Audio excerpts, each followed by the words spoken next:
All right. We have a tiny little audience, but let's dive in. I have a sense that we, though our audience may be mighty, we will be able to fill this time. So let's kick this off.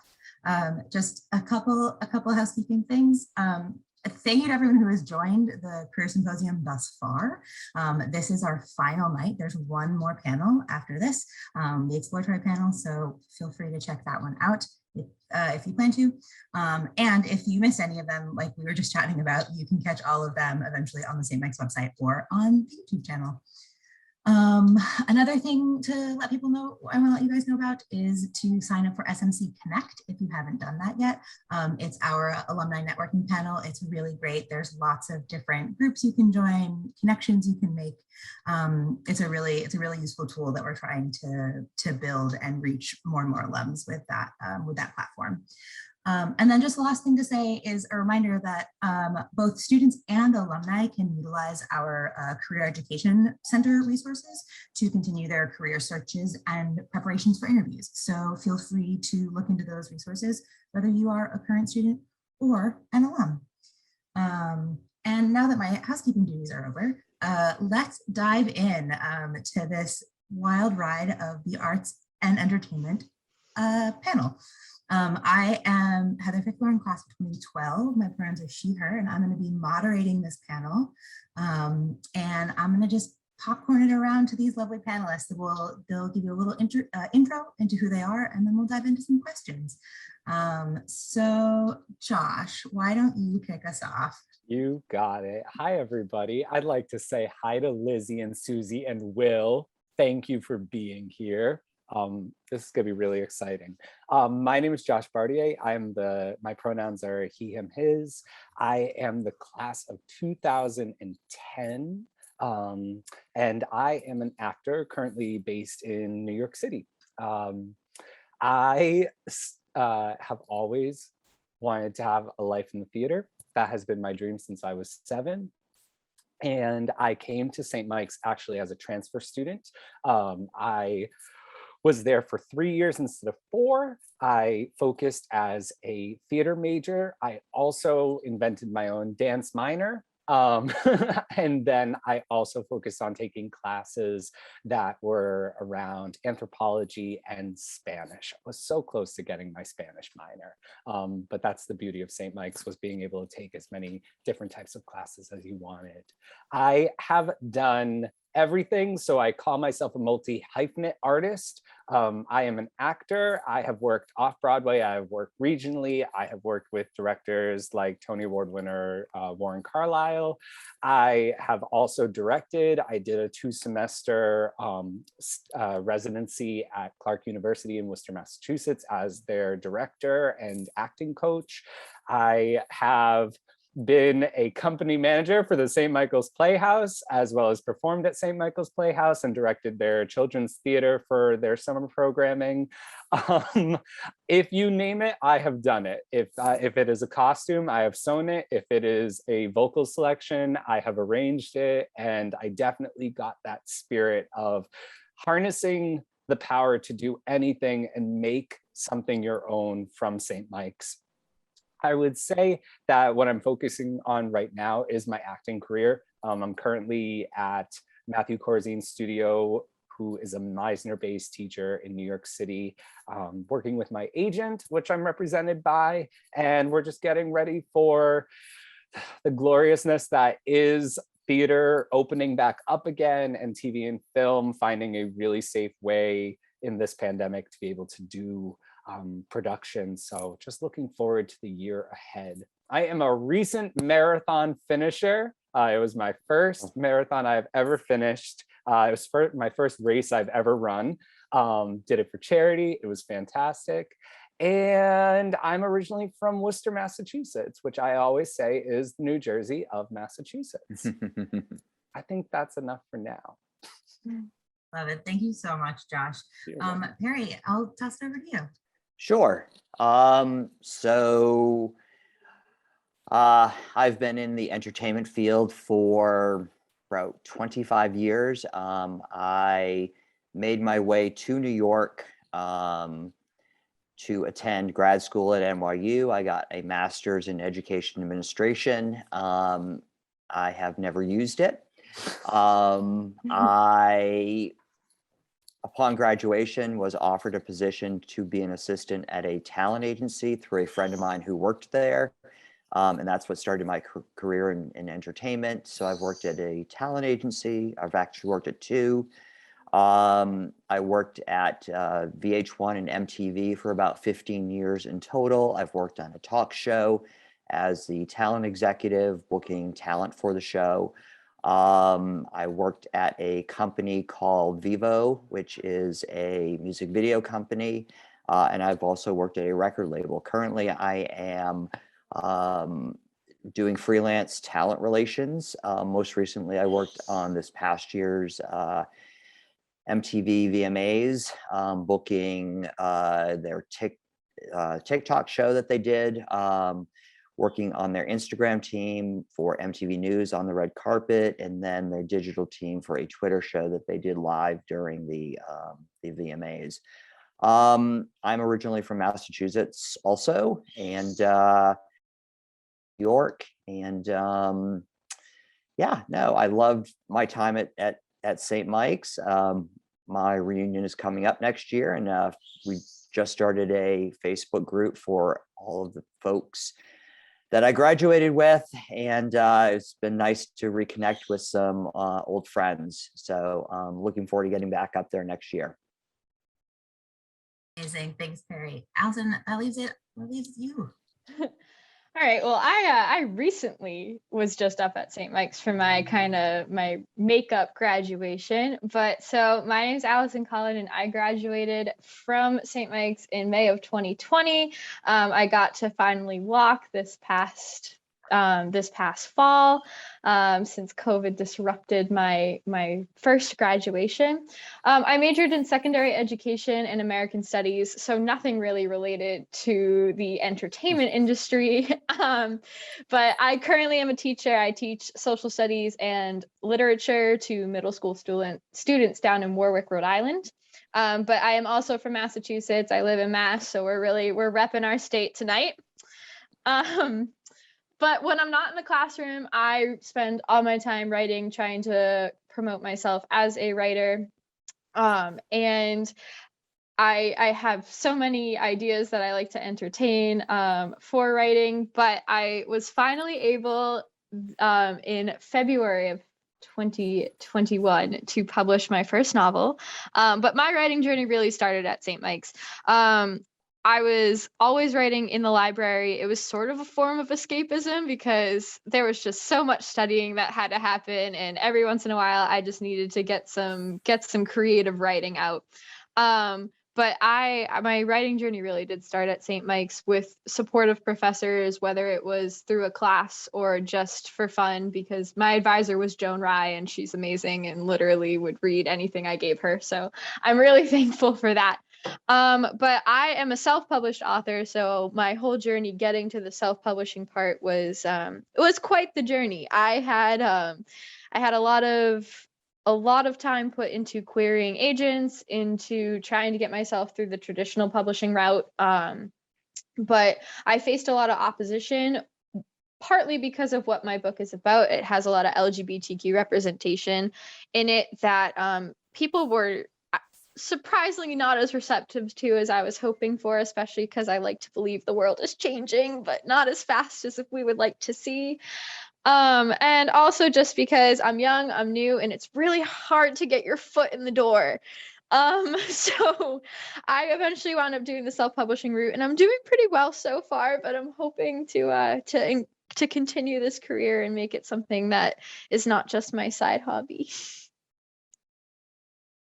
Tell us about your book before we dive into questions. Oh, okay. I'm ready to talk about my book. My book is titled Aryan's Lion. I have it right here with me. You can't really see the cover because of the glare, but there's a lion and a sword there. I publish under the name AJ Collin. So if you wanna check me out, I have a website. I got all sorts of Amazon, Goodreads, whatever pages. But I wrote this book. It is a historical fiction with some fantasy elements. There's a lot of murder mystery plot going on. There's some found family aspects. There is a main LGBTQ love story that goes on. But my main purpose in writing it was to be able to relate historical events that weren't necessarily something that happened in a certain place or in a certain time period, but a lot of these repeated events or stories that we hear from famous historical figures, and put it into context that someone could be like, yep, I can relate to this, whether or not it was like a real princess or a real king or a real knight or whatever. So I like to take those kind of magical elements, the things that are super popular now, and I tried to make it more realistic, but also in a way that captured current or contemporary issues that have existed for a lot longer than people would like to realize.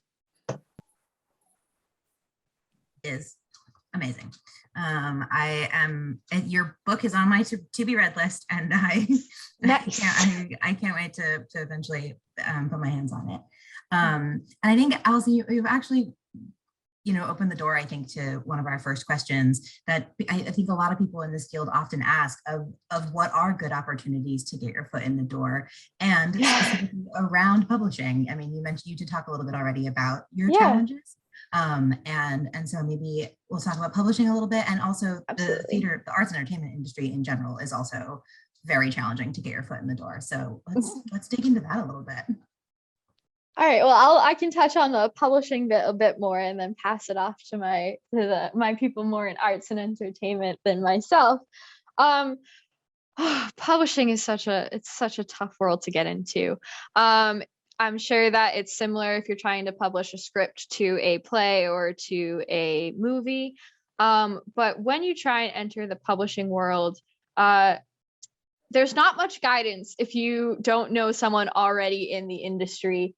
You could read every manual you could get your hands on, and you will never learn everything that you need to know. It is all experience and trial and error. For writing and publishing novels in particular, you have to start with a query letter, and you should have about 50 drafts of this thing before you even want to send it off to an agent. But I did a lot of trial error, learn from my own mistakes, and then try again, which takes a lot of time and a lot of energy. And ultimately, sometimes it has little reward, but you have to stick to your guns on it. I eventually chose the self-publishing route, but there are multiple options if you wanted to get into the publishing industry. You could go the traditional route, which is finding an agent, and then your agent finding a publishing house for you to go through. You could do self-publishing, which there are plenty of places like Barnes & Noble or Amazon or everywhere else that offers an opportunity for you to have a lot more creative control of your project, but also you would be funding your whole mission yourself. And then there's the combination between the two, which, unless you can find an agent or a good printing press, you're kind of stuck in between, hoping for some luck with traditional publishing or going for it yourself and doing as much of your own marketing and everything else as you can. It is really hard to get your foot in the door, but the most important thing is to put yourself out there, to send as many of those query letters as you can, to ask as many people about what they know, and whether or not that stuff can help you get into someone's inbox or at someone's office door. It's really just the willingness to put yourself out there and revise whatever you need to make sure that you're both accessible and something that or someone that is actually reachable and someone that people want to connect with. But it's really, really difficult, and I don't think anyone would disagree with that. Josh, Perry, anything to add? Yeah. Go ahead, Josh. I mean, I think that the theme of arts and entertainment was so beautifully put, in all honesty, by Alison in it is really, really hard to get your foot in a door. Um, but remember that there are many, many, many doors and Oh many yeah. more than you even think that there are. There are many facets. And also something is something about luck. You know, the great Barbara Streisand once sang that people are the luckiest people in the world. And the thing about luck is that it's all in the preparation and the timing Mhm. for it. And something that I learned is everything that Alison said, you can apply to as an actor, as a director, as a designer, when it comes to looking for jobs. And it's about the people that you know. It's about the people that you meet. There is no shame in this business in meeting, introducing yourself and meeting people who are doing what you want to do, because that's how we have all gotten to where we are, is by someone who did it before. The irony is you have to be prepared, whether it be a query letter, a refined resume. For me, it was making sure that for my representation, I got my agent at a wedding, and it wasn't based on anything regarding me being an actor. It was all me as a person and him really just liking how we were talking and gelling, and then him going online and happening to see my videos, my website, my resume, and be like, this kid is on it. I want to represent him. So it has a lot to do with those doors of opportunity to get that foot in the door, meeting people, getting those connections, using what St. Mike's alum can do for you, and then also being prepared and asking those connections that you have. Hey, how does my resume look? Hey, how does my query letter look? How does my introduction? If you don't ask the questions, you will never get answers. And I think we can all agree that in the arts and entertainment world, there is already enough silence in rejection. Mhm. You don't get told what you did wrong or what you didn't do, or for whatever million reasons it didn't happen. You just have to accept it, face the rejection, move on. So you have to find the moments where you can make each moment a learning moment.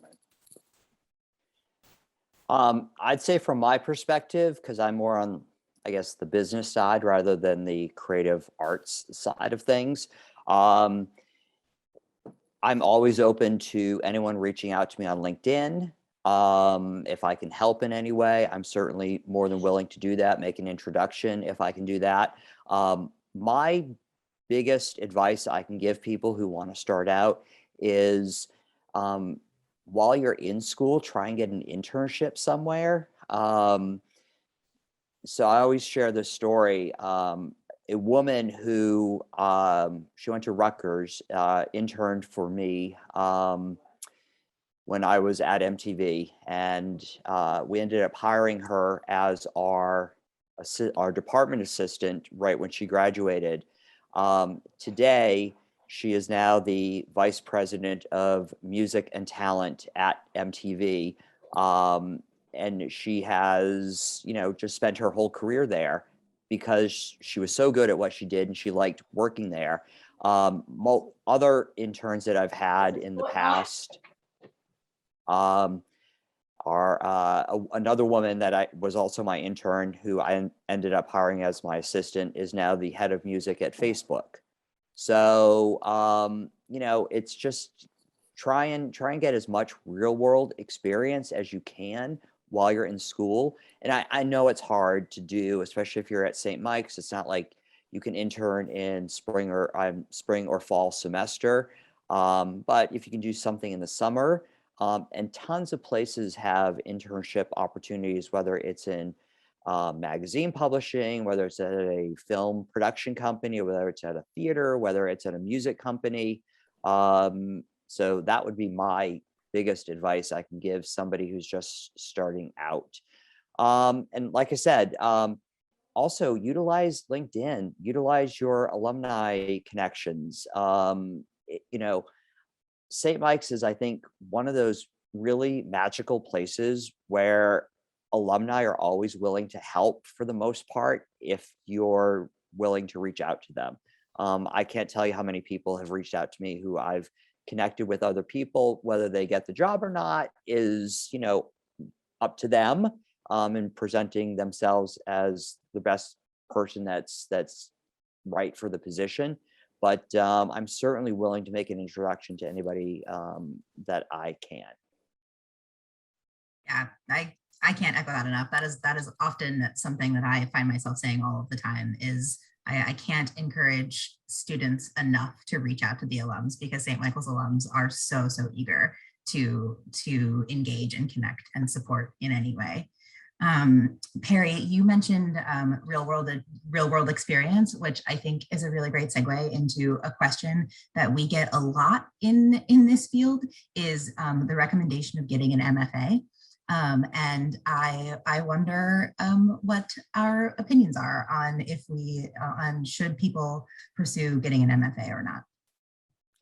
I don't know if I'm probably the least qualified person to answer that, because it's not something that would have come up in what I've done in my career. So I'm going to leave it up to the other folks on the panel. I think Josh and I agree on this one. Do not graduate from St. Michael's College and go directly into an MFA program if you are in the arts and entertainment. Don't do it. Alison and I both were laughing because we were in such agreement right before we started. And I'll give my thoughts as far as theater, and I can speak both having looked at MFA programs for both acting and directing. It's sort of what Perry said in that phrase, which to me, I like laugh sometimes, of life experience, real world experience. It's really, really true in the theater. Nobody needs to be going from a BA program to an MFA program. There hasn't been enough life experience and growing up and living through things to even know if that is what you want to be focusing on getting your master's in. It is not a requirement for pretty much anything in the arts field to have an MFA. You probably, unless you are fortunate, have a lot of college debt that you have to deal with. I would not recommend going into even more debt immediately after, specifically because you're choosing a career field that is not known for having a whole lot of money and income. I just think that I am 30. I had to think how old I am. I am 34.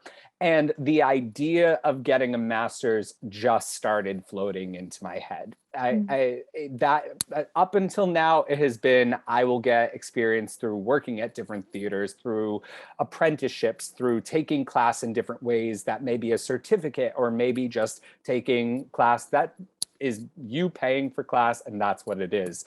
Learning in different ways, learning from those who are veterans in this field, but to have that desire to want to go and get a master's, especially if it's a 2 to 3 year, you're almost losing the opportunity of discovering the direction that your compass may want to go. Right now, you may want to be an actor. 2 years from now, you might want to be somebody who is directing and working in social justice programs. You may want to be, I have many friends who went to St. Mike's with me and were theater majors. Many of them are now incredible social workers and went back to school for their master's in social work.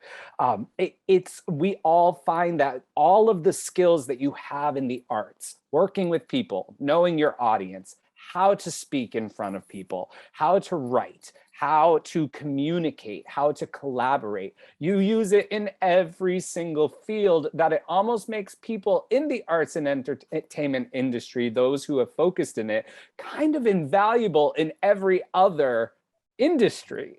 It kind of makes you very, very special. So go explore that first before you spend another $100 grand.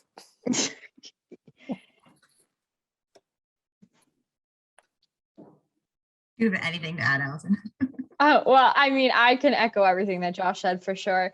As someone that just came out of my bachelor's program, I think that the best advice that I was ever given was to slow down after I graduate. because it is just so pedal to the metal. Like, you're getting to that finish line, you're getting your degree. And honestly, I graduated from St. Mike's and was like, oh, I guess I'm a teacher now. Like, what am I going to do? And I really do think that experience is everything. And I know that Perry and Josh both can echo that from what they've said before.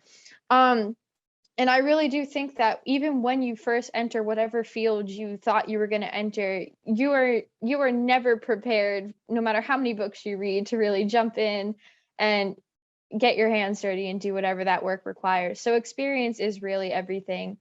And you're going to learn so much more about what each job opportunity has to offer you when you're actually in that position. And if you want to hone your skills, take a class. Don't dedicate yourself to a whole program. Take a class, do it slowly, figure yourself out first. Because I tirelessly looked into different MFA programs, and I would not have done anything that I've done differently. I'm happy that I didn't put all of my time into that. Right now, it's definitely something that's always on the table, but as of now, I was able to achieve my goals with the skills that I gained by going to a liberal arts college. I was prepared to enter a field that was not only about education, but I was able to pursue something that was involved with arts and entertainment because I had that liberal arts background. I knew how to prepare a resume. I was comfortable with public speaking. I was able to draft a letter and communicate with people in a way that was both professional but very targeted toward what I wanted my goals to be. And that's all because of the work that I did with professors, whether it was for my major or because it was a gen ed course. But I do think that people need more time to figure out what their industry is, because we don't take classes on what does it mean to be a teacher, what does it mean to be a talent agent. There's no such thing. You don't know anything about that until you are actually in that position. I mean, every day I go into the classroom and sometimes I forget that I'm the one that's in charge because I'm waiting for someone to tell me what to do. And it's going to be the same for whatever job you're in. You have to figure it out first before you decide, okay, now I'm going to hone my skills. That was so beautifully put. Absolutely. And you very nicely took us into the next question that I have been thinking about, bringing it sort of the focus to St. Mike's a little bit. And I'm just curious about the skills that you have learned at St. Mike's that helped you in the careers that you have now. And if people wanted to talk about that a little bit. Sure, I'll start. So, well, I was there like, 100 million years ago. So it's hard to relate the skills that I learned at St. Michael's. But I think for me, the biggest skill that came out of that is having been at a small school and felt that I was part of a community. And all the places that I've worked since then, even though it's been large corporations, I mean, MTV has, tens of thousands of employees around the world. But each department that I've worked felt like it was a small community, even like the music and talent department. When I was there was about 35, 40 of us, which is probably, maybe even bigger than a classroom at St. Mike's. But we all worked together in unison to create the best product that we could, to book the best talent that we could, come up with the best ideas of programming that we could. And I just remember, my time at St. Mike's was all about like just being around, whether it was in the classroom or I was on the swim team or I was on the admissions association, working with all those different groups when I was there, or being part of those different groups when I was there, and also the friends groups that I had there. It just, being part of a community just felt really important to me. And that's what I've taken into every job that I've had.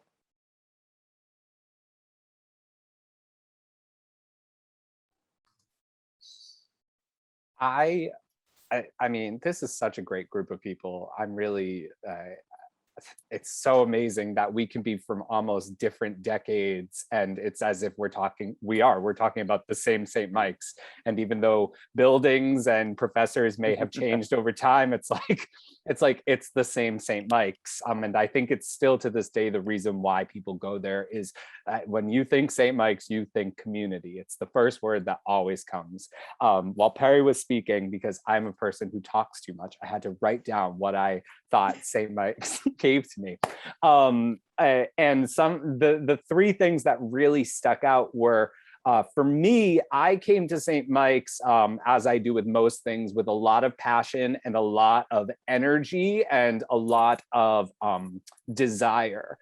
And what I learned was I was not met with resistance, especially in the theater department. In fact, what I was met with was, if it's not here and if you want it so badly, then make it yourself. And I've had to live by that. I think, in fact, by honing that skill at St. Mike's, that has what has kept me as an artist all of these years, with every rejection, with every setback, both personally and professionally. And it's if you want it, you make it. I spent, since 2014, I was in a place where I just wanted, like St. Mike's, I wanted a community where musical theater performers could come and be together and just sing for the love of it and to entertain people with a live pianist. And I created a cabaret that ran every Wednesday since 2014. And we went to various different restaurants. We had an enormous success in Queens. We were known everywhere as that hotspot to take your dates and parties to on Wednesdays, because you were going to get Broadway level talent for free. And I will have never created that if it wasn't for me being at St. Mike's and learning, okay, if I want to do a musical and we're not doing a musical this year, well, I'm going to go to the drama club and say, hi, I need money to do a musical. How do I do that? And you do it. The other thing at St. Mike's that I hope you all are learning, and if you aren't, start learning it now, is time management. Sleeping, work, having time to socialize, start learning how to find your balance now. I can say at St. Mike's, I maybe wasn't the best at it. And I think as a theater major, we tend to spend way too many late hours in the theater. But definitely start focusing on all of the balances that you can in your life. I know that's something that you can start to learn at St. Mike's. And then the third thing that I was thinking of that St. Mike's really taught me was, do not get narrow visioned. Do not put blinders on. You will be so surprised what are the classes and the memories that you have from school that inspired you. Two that I will always remember is, I have always been obsessed with astronomy. So I took astronomy with Dr. O and John O'Mara, and it was the best time of my life. 3 theater majors took it at the same time. He loved that we all sat next to each other. We always participated. We had such a great time together. I still to this day talk about astronomy and people think that I majored in it. And the other was anthropology. It was an intro to anthropology class.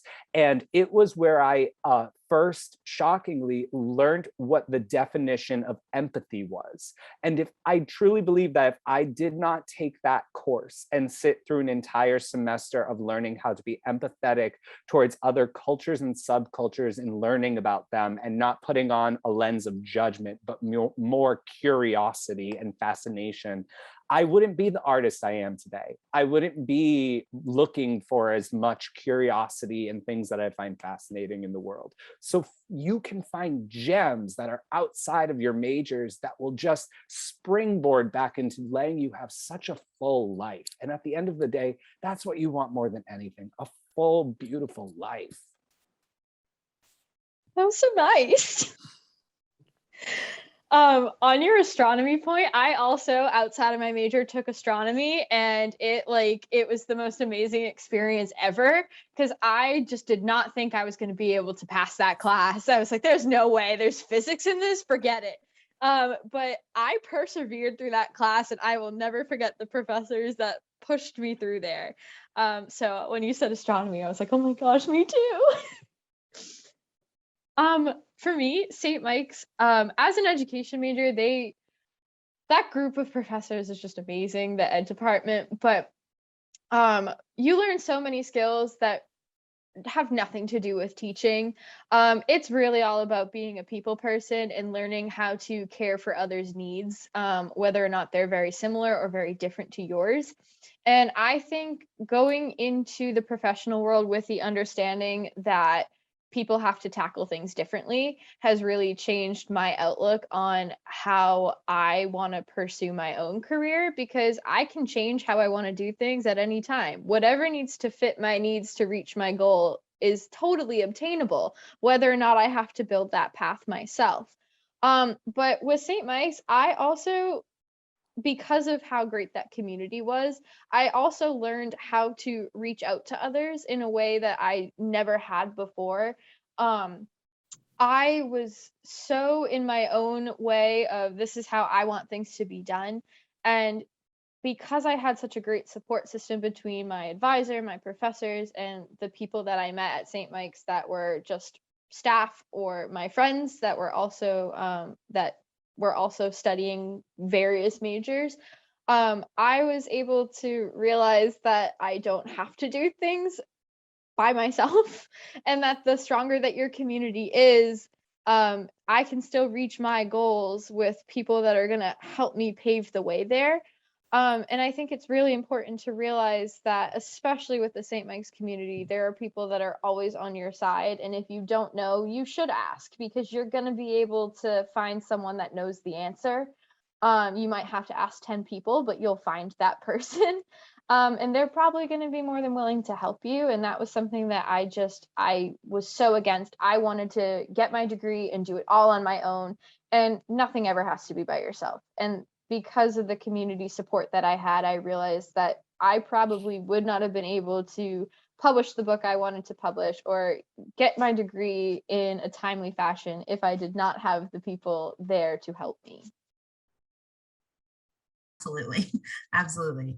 I could talk to the three of you all night, but we only have about 5 minutes left. And I think in the last 5 minutes, one of the last question I want to ask is, Perry, you've been in this industry for 20 plus years. Alison, you are just sort of starting out. Josh and I we're somewhere in the middle. And I just am curious, what is that one thing that keeps you passionate about what you do? Why do you stay? Alison, why are you, passionate and excited to really start out? What's that one thing about arts and entertainment that keeps you showing up every day? Sure, I'll start. For me, I work, even though I do a variety of different jobs, I still consider myself part of the music business.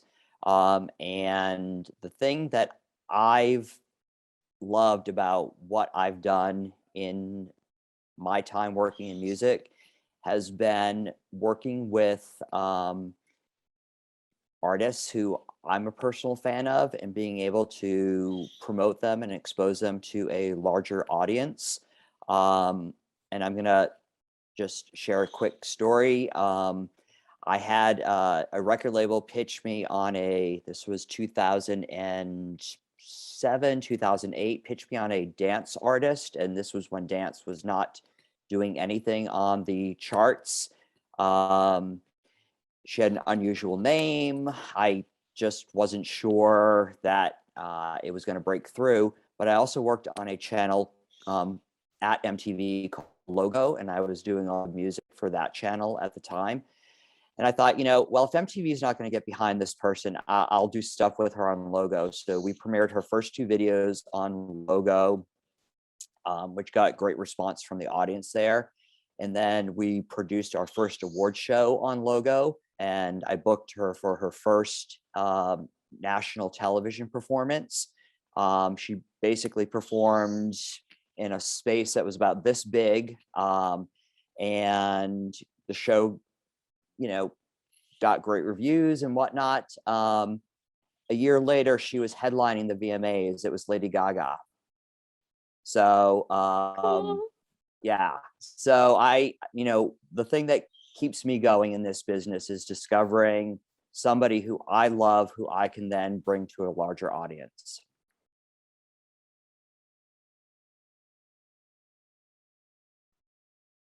Anybody else? I'll go last on the fresh meat. You got it. You got it. It's so weird. I feel like if we were in person, it would feel easier to tell like when somebody's about to speak. I'm over here like, I think that well, my alarm clock wakes me up every day. That's what gets me up. No, in all honesty, I'm not finished. I'm not finished. Pencils aren't down. And I think that if you wake up every single day and you are still answering your question for why you do this, why I have chosen to be an artist, if I have woken up even on the days, because there will be many difficult days in any career. So regardless of arts and entertainment, it's every single day can have some difficulty to it. And to piggyback on that just really quickly, I just want to say, especially learning at St. Mike's, there are resources to be able to start learning how you can self-advocate for yourself and how you can help yourself mental health wise. It's really important that you take care of yourself so that you're able to wake up every day and answer that why and not put pencils down. So starting to work on that. But for me, it truly is. It's I'm not finished. So if I have days left on this earth, and I'm so fortunate to have them, and I'm still standing and still able to do what it is that I love to do and tell stories, then I'm not done. And I just think that if you go with that and check in with yourself and remind yourself that the only person you have to answer to is yourself. You don't need other people to tell you to start or stop, to go and get an MFA, to not get an MFA. Trust yourself. Trust what you want your journey to be, and you'll know when to put pencils down. Well, so for me, I would say in a similar way to not being finished yet, I have more stories to tell. And honestly, if I don't write them down, they're going to drive me crazy and they will be in my head for the rest of my life. And I just need to get them out. But I really am doing this for me. It's something that I wanted to do that I feel like helps me be the person that I want to be. And if people want to read the stories that I put out there, then that is all the better. And if just one person reads it and it puts a smile on their face, that's all I care about. I don't care about numbers. I don't care about where I am on the charts. It is all about me putting a story out there that I felt like was worth telling. And if someone picked it up and that made a difference for them, then that one person is all I needed. And there's more for me to tell. And I hope that my audience grows bigger, but if not, at least I got it out there. Absolutely. This has been such a pleasure. I have really enjoyed chatting with the three of you tonight. This has been such a blast. That is it. Thank you all so much for everybody who joined us. And that's it. I hope everybody has a great rest of their night. Good night, y'all.